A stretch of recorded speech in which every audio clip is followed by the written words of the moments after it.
السلام علیکم ورحمۃ اللہ وبرکاتہ۔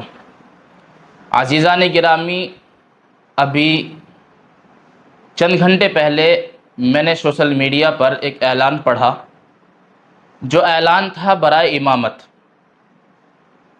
اس اعلان کو پڑھنے کے بعد دل میں یہ خیال پیدا ہوا کہ آپ حضرات کے سامنے اس اعلان کو شیئر کیا جائے اور یہ بتایا جائے کہ اس اعلان کی حقیقت کیا ہے۔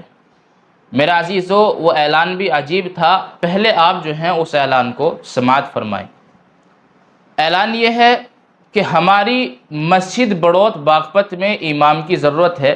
میں نے مسجد کا نام اس لیے نہیں لیا کہ ہو سکتا ہے کہ اس سے مسجد والوں کے سامنے دقت اور پریشانی کھڑی ہو جائے، اس لیے اعلان سنیں کہ ہمارے یہاں مسجد بڑوت باغپت میں ایک امام کی ضرورت ہے جو شاندار عالم بھی ہوں اور مفتی بھی ہوں۔ ہمارے یہاں کیرانہ اور سکہ اور دوسری جگہوں سے لوگ آتے رہے، امام آتے رہے، لیکن پہلے سبھی اماموں میں کمیاں تھی۔ اس لیے اب ایسے مفتی کی ضرورت ہے جو عوام سے بالکل دور رہ کر کمیٹی کی مانتے ہوئے پرچے پر لکھے ان 20 شرائط کے ساتھ امامت کر سکے۔ تنخواہ 1 لاکھ رہے گی۔ دوستو، آج کے وقت میں جہاں امام کو اگر کوئی مقتدی اور متولیان 10-12 ہزار یا 15 ہزار روپے دیتے ہیں تو یہ سمجھتے ہیں کہ نہ جانے ہم نے ان کے اوپر کتنا بڑا احسان کر دیا۔ اس زمانے میں 1 لاکھ امامت کی تنخواہ مقرر ہونا، امام کا معاوضہ متعین ہونا یا کرنا، یہ بات ہضم ہونے والی نہیں ہے۔ لہذا جب ہمارے پاس یہ اعلان پہنچا تو ہم نے قرآن کریم کے اس حکم پر عمل کرتے ہوئے، جس کے بارے میں اللہ تبارک و تعالیٰ نے سورہ حجرات کے اندر آیت نمبر 6 کے اندر یہ ارشاد فرمایا، یا ایھا الذین آمنوا ان جاءکم فاسق بنبأ فتبینوا ان تصیبوا قوما بجہالۃ فتصبحوا علی ما فعلتم نادمین۔ چنانچہ اللہ تعالیٰ فرماتے ہیں، اے ایمان والو، جب تمہارے پاس کوئی خبر لے کر کے آئے، فتبینوا، تو تمہارے لیے لازم ہے کہ تم اس کی تحقیق کر لو۔ ایسا نہ ہو کہ تم نادانی کی وجہ سے، بیوقوفی کی وجہ سے اور انجان ہونے کی وجہ سے ان کے اوپر ٹوٹ پڑو۔ فتصبحوا علی ما فعلتم نادمین، پھر تم کو اگلے دن اپنے کیے پر شرمندگی اٹھانی پڑے۔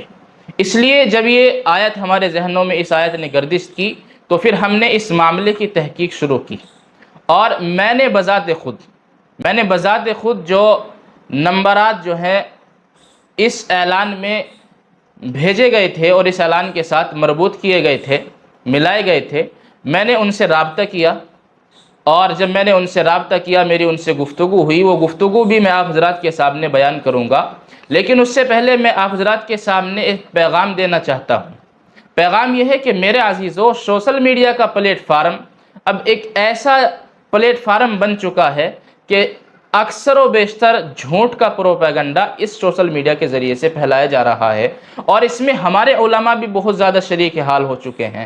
کوئی خبر ہمارے پاس آتی ہے، کوئی پیغام ہمارے پاس آتا ہے، یا کسی کی طرف منسوب کر کے کوئی بات کہی جاتی ہے، تو اس بات کو بغیر تحقیق کیے آگے فارورڈ کرنا شروع کر دیتے ہیں۔ اور جس گروپ کے اندر میں نے اس اعلان کو پڑھا ہے وہ بھی علماء کرام کا اور ائمہ کرام کا گروپ تھا، لیکن میرے یہ بات ہضم نہیں ہوئی، اس لیے میں نے تحقیق کے لیے اور قرآن کریم کے حکم پر عمل کرتے ہوئے جو رابطہ نمبر اس پر دیے گئے تھے، میں نے ان سے گفتگو کی، اور نتیجہ یہ ہوا کہ کسی نے یہ خبر غلط پھیلائی ہے، اور یہ اعلان ان کی طرف منسوب کر کے غلط لوگوں کے سامنے پیش کیا جا رہا ہے۔ اب اس سے ہوگا کیا؟ لوگوں کے فون ان کے پاس جائیں گے، کچھ لوگ ایسے ہوں گے جو ان کو گالیاں دیں گے، کچھ لوگ ایسے ہوں گے جو ان کو برا بھلا کہیں گے، اور نہ جانے کس طرح کی باتیں ان سے وہ کریں گے۔ لہذا جب میں نے ان سے بات کی تو آپ ان کی باتوں کو خود سماعت فرمائیں، اور اس کے بعد میں آپ حضرات کے سامنے ایک پیغام دوں گا۔ آپ حضرات اس پر سوشل میڈیا کے تعلق سے اس پر عمل کریں، انشاءاللہ بہت زیادہ فائدہ ہوگا۔ پہلے جی آپ وہ آڈیو خود سماعت فرمائیں جو میری ان سے گفتگو ہوئی ہے۔ جہاں ہم پوچھتے چلے گئے، اس نے اس کا نام لے دیا، اس نے اس کا نام لے دیا۔ اب جہاں تک ہم پہنچے وہ گنگوں کا بتایا کسی نے، جی، گنگوں کا ہے یہ جو جلال آباد کا کوئی ہے۔ آپ کے یہاں کوئی اس طرح کے آدمی پہلے امامت کرتے تھے کیا ادھر کے اس علاقے کے؟ کیا کس کا نام لے سکے جی؟ پھر جو کچھ جانکاری نہیں۔ ہاں صحیح بات کیسے کر ہے، سکیں؟ صحیح جی، صحیح بات ہے، نام تو کسی کا لے نہیں اگر سکتے۔ کسی کی جانکاری ہو بھائی اس نے ہماری گالی حرکت کری تو اس کا وہ کریں انتظام۔ جی جب بالکل۔ کسی کو پتہ ہی نہیں اس میں کچھ ہوا ہی نہیں، اب یہ لوگ ہیں پہ گروپ میں آیا پہ گروپ کہاں، ہم تو گروپ جانتے نہیں، آج تک ہمارے پاس کوئی گروپ نہیں، ہم کسی بھی گروپ میں نہیں، آج تک اللہ کرم ہے۔ جی میں نے جب اس کی یہ شرائط پڑھی تو ٹھیک ہے، ہاں جی۔ جو تو بات الگ ہے جو اس میں لکھا ہوا ہے، لیکن اس طرح آپ کی طرف منسوب کر کے کسی کا اس طرح پھیلانا، اور پھر ظاہر ہے آپ کو بھی اس میں پریشانی ہوگی، لوگ آپ کے پاس فون کریں گے۔ ہاں جی، کم سے کم 2000 فون آ لیے ہوں گے، ارے میں حالات میں گزار مطلب بات سب تو پھر ڈالنا نہیں بھائی، یہ جتنے بھی ڈالنا ہے یہ غلط ڈالنا ہے، ہمارے دوستو، کوئی اعلان نہیں ہے، جیسا کہ کوئی آپ بڑی نے وہ نہیں ہے۔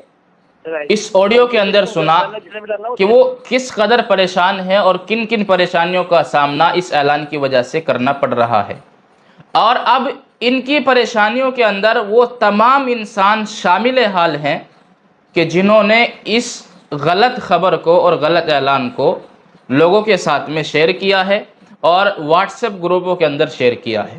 میرے عزیزو، کسی بھی اعلان کو اور کسی بھی خبر کو پڑھنے سے پہلے اس کے بارے میں اگر ہمیں تحقیق نہیں ہے تو بولنا نہیں چاہیے، اور اگر تحقیق ہو تو دیکھنا چاہیے کہ وہ اس کا جو اثر ہے وہ کیا مرتب ہو سکتا ہے۔ اگر اس کا اثر اچھا مرتب ہو سکتا ہے تو آپ آگے شیئر کر دیجئے، اگر اس سے غلط اثر مرتب ہو سکتا ہے، اس کا انجام غلط ہو سکتا ہے، تو پھر آگے آپ اسے فارورڈ نہ کیجئے اور نہ اسے آگے شیئر کیجئے، اس لیے کہ ایسا بھی ہو سکتا ہے کہ اس کو شیئر کرنے کی وجہ سے، اس کو فارورڈ کرنے کی وجہ سے خود ہماری ذات کے ساتھ بھی کوئی دقت اور کوئی پریشانی ہو جائے اور ہمیں بھی اس کا جو ہے وہ سامنا کرنا پڑ جائے۔ ہوتا یہ ہے میرے عزیزو، آج کل سوشل میڈیا پر بہت زیادہ غلط باتیں پھیلائی جا رہی ہیں۔ میرے عزیزو، ہمارے لیے حکم یہ ہے کہ اگر ہم سوشل میڈیا کا استعمال کرتے بھی ہیں تو اس کا استعمال اچھے طریقے سے کر لیں۔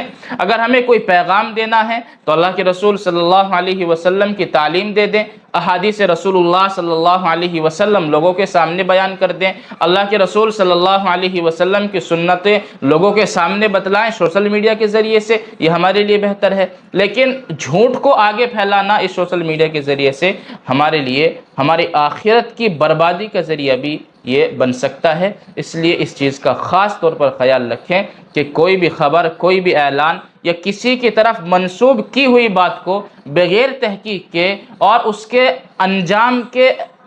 انجام سے بے خبر ہوئے بغیر اس کو آگے فارورڈ کرنا، آگے شیئر کرنا، یہ ہمارے لیے بہتر نہیں ہے۔ اللہ تعالیٰ جنہوں نے بھی یہ کام کیا ہے اور اس کو فارورڈ اور اس کو شیئر کیا ہے، ان کو ہدایت نصیب فرمائے اور اس طرح کی حرکات سے ان کو باز رہنے کی توفیق عطا فرمائے، اور اپنے لیے ایک لائحہ عمل طے کریں، اور اپنے لیے سوشل میڈیا کو اگر استعمال کرنا ہے تو بہتر طریقے سے استعمال کریں۔ اللہ